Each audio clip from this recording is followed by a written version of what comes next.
تو پھر تم بڑے ہی دھوکے میں پڑ گئے اور بڑے خسارے کا تم نے سودا کیا۔ اور آگے اللہ فرماتا ہے کہ وہ کیسے کافر ہو سکتا آدمی جو قرآن کو پڑھے اور مصطفیٰ علیہ الصلوۃ والسلام کے راستے پہ چلے۔ یہی تو صراط مستقیم ہے، جو ان پہ عمل کرتا ہے وہ پکا اور سچا مسلمان ہوتا ہے۔ آگے اللہ فرماتا ہے ایمان والو اللہ سے ڈرتے رہو جیسا کہ اس سے ڈرنے کا حق ہے، اور مسلمان ہی مرنا، یعنی اسلام پہ ہی اپنی موت مانگنی ہے، کبھی بھی اسلام سے روگردانی نہیں کرنی۔ اس کے ساتھ ہی اگلی آیات مسلمانوں کے موجودہ حوالے سے بڑی اہم ہے۔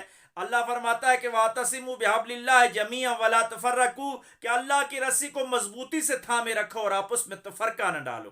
اب اللہ کی رسی کو اگر سمجھے تو استعارہ اوپر کی طرف سے کہ اللہ کی رسی آسمان سے نیچے کی طرف آتی ہے، اس طرح رسہ کشی نہیں کرنی، بلکہ اوپر والی رسی ہے جس کو جس انداز کے ساتھ بھی جس طرح دین کی تشریعات سمجھ آتی ہیں قرآن و سنت کے مطابق، اگر فروعی معاملات میں تھوڑے بہت اختلافات ہیں بھی تو ان کو نظر انداز کر کے اللہ کی رسی کو مضبوطی سے تھامے رکھو، توحید اور رسالت پہ ایک ہو جاؤ، امت واحدہ بن جاؤ، آپس میں تفرقہ نہ ڈالنا۔ یہ قرآن کا حکم ہے۔ اب جو لوگ تفرقے ڈالتے ہیں، فرقہ واریت پھیلاتے ہیں، تفرقہ ڈالتے ہیں، وہ حقیقت میں قرآن کی اس آیت کا انکار کر رہے ہیں اور وہ اللہ کے عذاب کے لیے تیار ہو جائیں۔ اور آگے اللہ فرماتا ہے کہ اللہ کے فضل کو یاد کرو جس نے تمہارے دلوں میں محبت ڈال دی، ورنہ تم لوگ جانوں کے دشمن تھے۔ یعنی یہ کلمے کی برکت تھی، یہ لا الہ الا اللہ محمد رسول اللہ کی برکت ہے کہ دو دلوں میں اللہ محبت ڈال دیتا ہے۔ ایران کا مسلمان اگر لا الہ الا اللہ محمد رسول اللہ پڑھتا ہے تو انڈیا کا مسلمان بھی وہی کلمہ پڑھ کے اس کے ساتھ محبت کرتا ہے۔ اقبال نے اسی اخوت کے پیغام کو کہا تھا کہ ایک ہوں مسلم حرم کی پاسبانی کے لیے، نیل کے سائل سے لے کر تابہا کے کاشغر، کہ مسلمان کہیں بھی ہوتا ہے تو وہ ایک ہوتا ہے۔ اللہ کہتا ہے اس فضل کو شکر ادا کرو، اس فضل کا کہ میں نے تمہارے دلوں میں محبت ڈالی ہے۔ پھر آگے اللہ فرماتا ہے کہ تمہارے اندر ایک جماعت ہونی چاہیے، ضرور بے ضرور ایک جماعت ہونی چاہیے جو نیکی کا حکم کرے اور برائی سے روکے۔ اور آگے اللہ فرماتا ہے حقیقت میں یہی لوگ کامیاب ہیں۔ اس لیے امر بالمعروف اور نہی عن المنکر والی جماعت ہر حال میں مسلمانوں کے اندر ہونی چاہیے۔ جو انفرادیت کی طرف آج کا معاشرہ جا رہا ہے کہ جی میں کسی کی زندگی میں مداخلت نہیں کرتا، نہیں، ایسی بات نہیں ہے۔ جہاں قرآن و شریعت سے کوئی ٹکرا رہا ہو تو اس کو روکنا آپ کا فرض ہے۔ آقا علیہ الصلوۃ والسلام کی حدیث کا مفہوم ہے کہ تم ظالم کی بھی مدد کرو اور مظلوم کی بھی مدد کرو۔ تو ظالم کی مدد اس طرح کہ اس کو ظلم سے روکا جائے کہ وہ گناہگار ہو جائے گا اور عذاب کا مستحق ہو جائے گا، اور مظلوم کو اس لیے مدد کرو کہ مظلوم کو ظالم سے بچاؤ، یعنی ہر حالت میں امر بالمعروف اور نہی عن المنکر کرتے جاؤ۔ آگے اللہ فرماتا ہے کہ قرآن کے آ جانے کے بعد اگر تم لوگ جدا جدا راستوں پہ چلتے ہو تو پھر تم کبھی بھی کامیاب نہیں ہوگے۔ یعنی مجتمع جمع وہی لوگ ہیں جو قرآن پہ جمع ہوں گے۔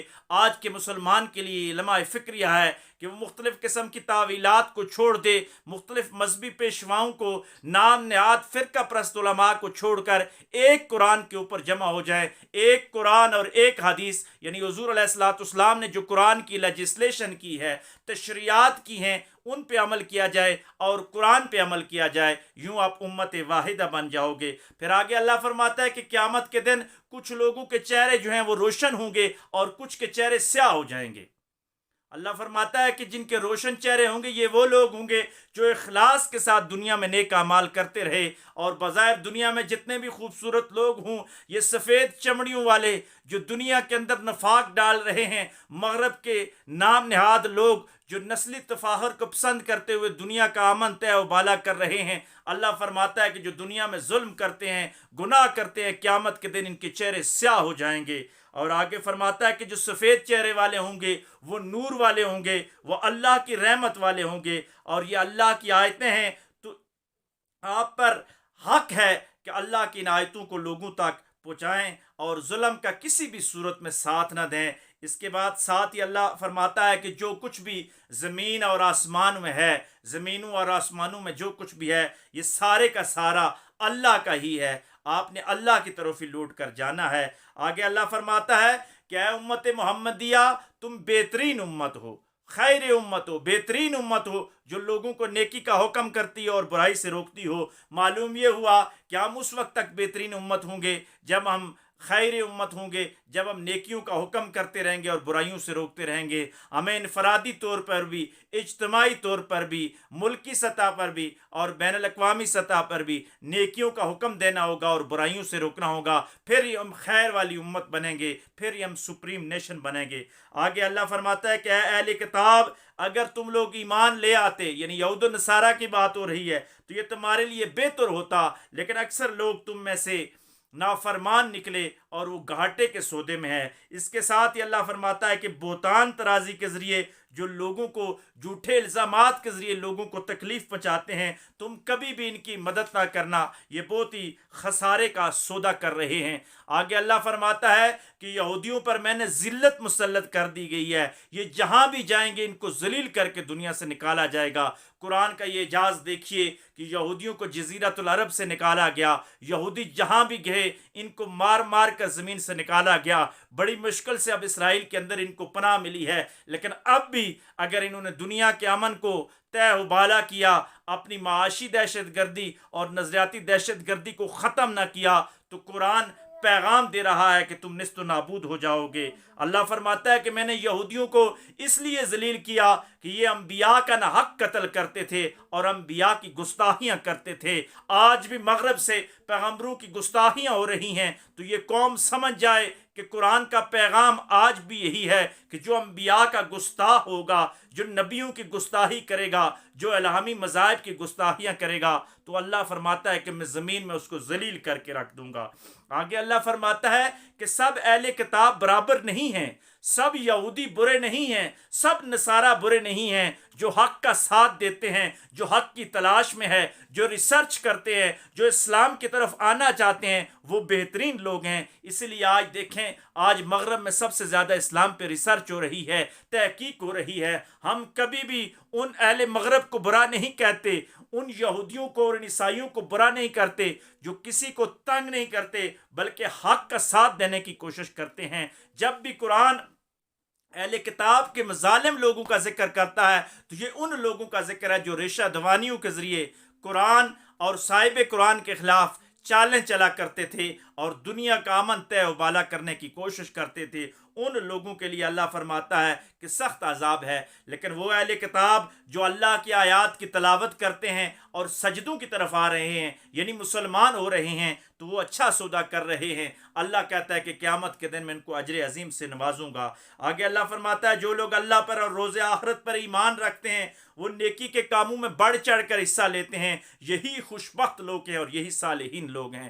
قرآن کا یہ اعجاز بتا رہا ہے کہ چھوٹی سی چھوٹی نیکی بھی ہو تو آپ بڑھ چڑھ کر اس نیکی میں حصہ لیجئے. کبھی بھی ایسا نہ سمجھیے کہ یہ چھوٹی نیکی ہے. اگر آپ پاؤں میں جوتا پہنتے ہیں تو پہلے دایاں جوتا پہنیے، اس نیت کے ساتھ کہ یہ مصطفیٰ علیہ الصلوۃ والسلام کی سنت ہے.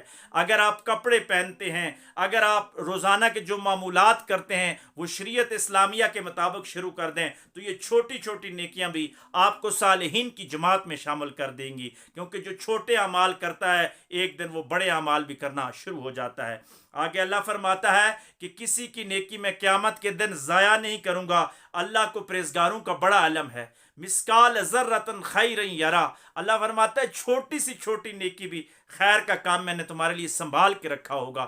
روایات میں آتا ہے، حدیث میں آتا ہے کہ بندے کو جب قیامت کے دن درجات ملنا شروع ہوں گے تو بندہ کہے گا یا اللہ یہ نیکیاں تو میں نے کی نہیں، یہ کیسے مجھے اجر ملا؟ تو اللہ فرمائے گا دنیا میں فلاں جگہ جو تجھے تکلیف ہوئی تھی، فلاں جگہ جو تجھ پہ ایک پریشانی آئی تھی، اس پریشانی کے بدلے میں نے تیرے لیے آخرت میں اجر تیار کر رکھا تھا. تو اس وقت بندہ کہے گا کہ کاش دنیا میں مجھے کوئی آسانی نہ ملتی، میں دنیا میں تکلیف میں زندگی گزارتا، آج آخرت میں مجھے بڑے درجات ملتے. حضرت خدیجہ الکبریٰ سلام اللہ علیہ کا قول ہے کہ دنیا میں اگر انسان کو کانٹا چبھنے میں بھی جتنی تکلیف ہوتی ہے تو اللہ اس کے بدلے میں آخرت میں اس کو ضرور اجر عظیم سے نوازے گا. اس لیے اللہ فرماتا ہے کہ میں چھوٹی چھوٹی نیکیاں بھی تمہاری ضائع نہیں کرتا. آگے اللہ فرماتا ہے کہ کافر لوگوں کا مال اور کافر لوگوں کی اولاد ان کو کبھی کام نہیں آئے گی، یہ جہنم میں جائیں گے.